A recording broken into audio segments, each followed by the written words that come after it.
어스틴 주님의 교회에 오신 여러분들을 환영합니다. 하나님의 능력의 말씀으로 이 땅이 회복될 것을 기대합니다. 안녕하세요 성도 여러분, 2월 21일 화요일 말씀 묵상 시작하도록 하겠습니다. 오늘 함께 묵상할 말씀은 사무엘상 15장 24절 말씀입니다. 다 함께 읽겠습니다.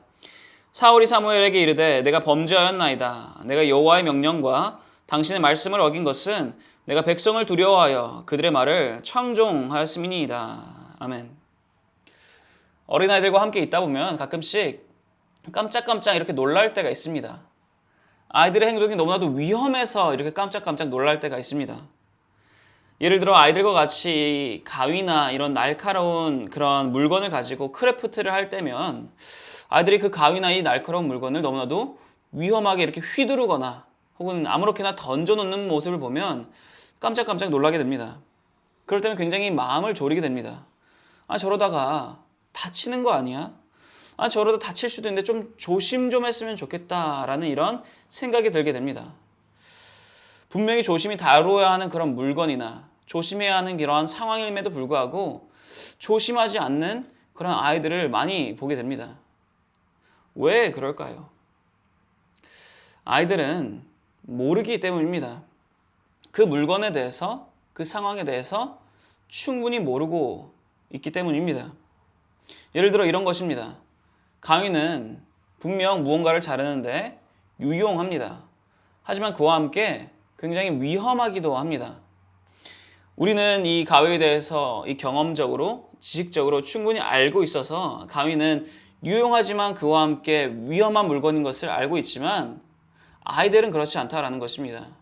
아무리 부모님께서 혹은 주위에서 가위란 위험한 것이야 조심히 사용해야 돼 라고 할지라도 그 위험한 상황을 겪어보지 못하고 그 경험을 해보지 못하다 보니까 아이들에게는 가위는 그저 무언가를 자르는데 유용한 물건에서 그치게 됩니다.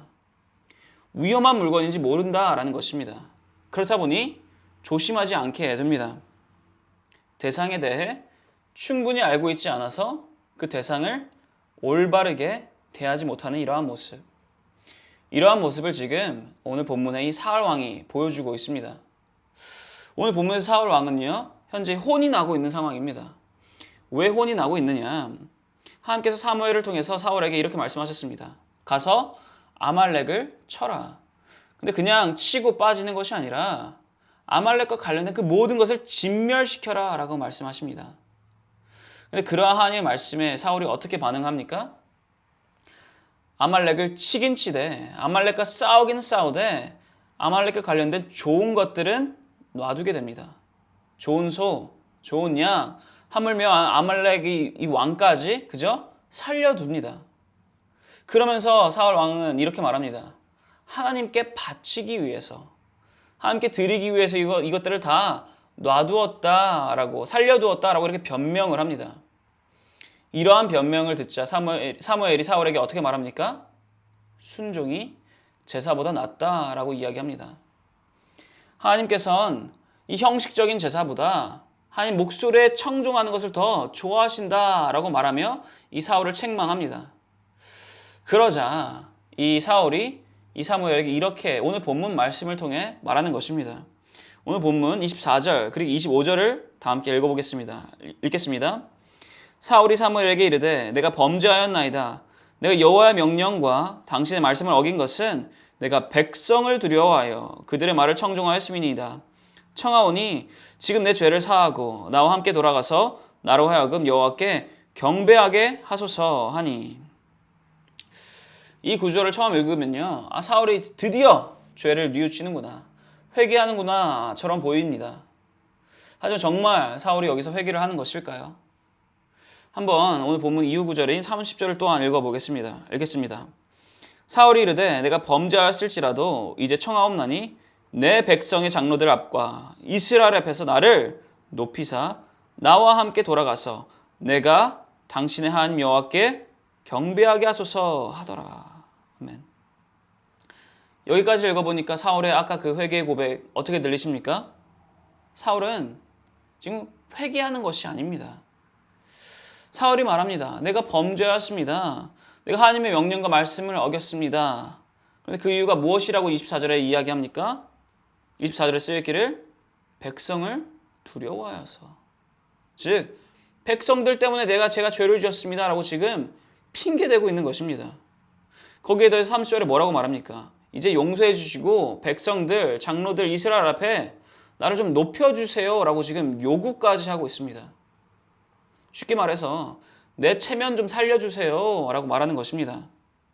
지금 사울이 하는 이 행동은요, 이러한 고백은요, 회개가 아닙니다.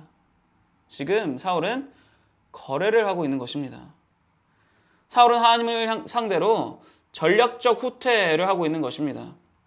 무릎을 꿇은 이유가 죄송해서가 아니라 더 높이 뛰기 위해서, 자신이 더 높아지기 위해서 웅크리고 있는 것이다 라는 것입니다. 회개란 이러한 것이 아닙니다. 하나님께 나아간다는 것은 이러한 것이 절대 아닙니다. 내가 가질 이익을 이렇게 재면서 하나님과 수싸움을 하듯이, 바둑 두듯이, 체스 두듯이 내가 여기서 이익 취하고 저것은 내주고 저것은 내주고 이것은 취하는 그러한 게 아니다라는 것입니다. 하나님께로 나아갈 때는요, 복잡하게 나아가서는 안 됩니다. 하나님께로 나아갈 때는 단순하게 나아가야 합니다. 솔직하게 나아가야 합니다.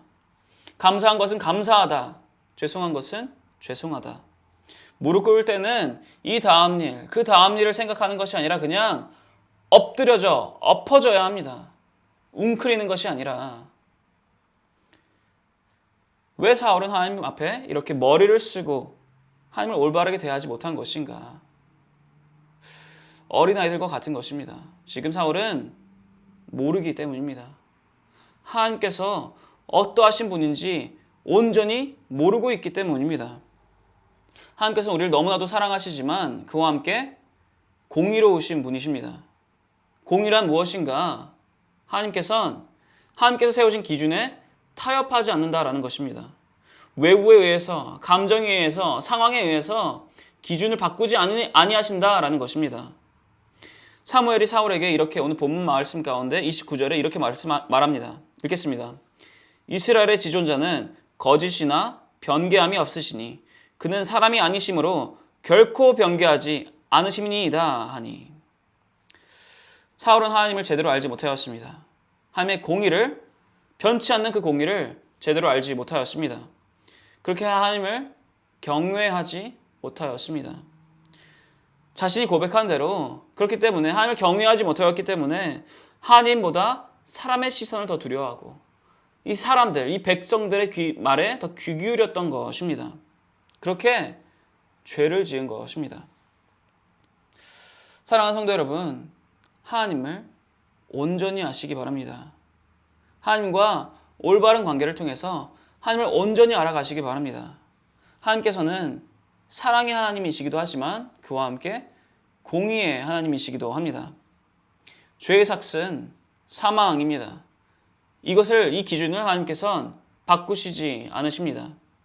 공의롭게 심판하십니다. 모두를 똑같이 공의롭게 심판하십니다. 하지만 그와 함께 하나님은 사랑의 하나님이시기 때문에 우리에게 예수님을 보내주셨습니다. 우리의 죄를 대속하실 예수님을 보내주시면서 예수님께서 우리의 죄를 대속하셨다는 것을 믿는 자는 사망에서 생명으로 건져주신 것입니다. 그렇게 우리가 하나님을 경외하는 것입니다. 하나님의 사랑을 통하여 하나님을 믿고 존경하고 의지하지만 그와 함께 하나님의 공의로우심을 통하여 우리가 하나님을 두려워하는 것입니다. 같이 경외하는 것입니다. 그러니 사랑하는 성도 여러분, 하나님께로 단순하게 나아가시기 바랍니다. 이것저것 머리 쓰며 수쓰는 것이 아니라 단순하고 솔직하게 하나님께로 나아가시기 바랍니다. 그럴 때 하나님께서는 우리를 사울처럼 버리시는 것이 아니라 더욱더 품어주실 것입니다. 그렇게 하나님을 온전히 아는 것을 통해서 하나님께로 나아가며 하나님의 더욱더 깊은 품 안으로 들어가시는 모든 성도 여러분 되시기를 축원합니다. 기도하겠습니다. 하나님 아버지 감사드립니다. 하나님께서는 사랑의 하나님이시며 또한 공의의 하나님이십니다. 그렇게 주님, 우리가 하나님을 경외해야 합니다. 만약 아직도 하나님을 경외하지 못한다면 지금 이 시간 저희가 더욱더 하나님을 경외할 수 있도록 우리의 마음과 우리의 영을 인도하여 주옵소서. 그리하여 하나님께로 나아갈 때 우리가 머리로 수쓰는 것이 아니라 솔직하고 단순하게 나아가 감사할 때는 감사함으로, 우리가 죄를 지었을 때는 죄송함으로 이 회개로 나아가는 그러한 아버지의 자녀들 될 수 있도록 허락하여 주옵소서. 그렇게 하나님께로부터 버려지는 것이 아닌 더욱 깊은 하나님의 품속으로 들어가는 아버지의 자녀들 될 수 있도록 인도하여 주옵소서. 감사합니다. 주님, 살아계시고 우리와 함께 하시며 사랑이 넘치시며 그와 함께 공의로우신 예수 주 그리스도의 이름으로 기도드렸사옵나이다. 아멘. 화요일 기도 제목으로 기도하기를 바랍니다. 첫 번째로 다 함께 기도하였으면 하는 것은 교역자분들의 가정과 사역을 위해서 기도해 주시기 바랍니다. 교역자분들께서 성령 충만함으로 말씀을 준비하시고 그렇게 사역을 감당하실 수 있도록, 그리고 교역자분들의 가정과 그분들의 자녀들을 주님께서 지켜주시도록 기도해 주시기 바랍니다. 두 번째로 다 함께 기도하였으면 하는 것은 화요 중보기도 모임을 위해서 기도해 주시기 바랍니다. 이 화요 중보기도 모임이 성령 충만한 기도 모임이 될 수 있도록, 그리고 이 중보기도 모임을 통해서 이 주님의 교회가 영적 동력을 얻어 힘차게 나아가는 그러한 2023년이 될 수 있도록 기도해 주시기 바랍니다. 그리고 마지막으로는 선교사님들을 위해서 기도해 주시기 바랍니다. IT의 박동환 선교사님, 우즈벡의 강세르게이 선교사님, 러시아의 김성종 선교사님, 그리고 뷰리치 미니스트리의 김영수 간사님을 위해서, 이분들의 사역과 이분들의 가정을 위해서 다 함께 기도해 주시기 바랍니다. 다 함께 기도하겠습니다.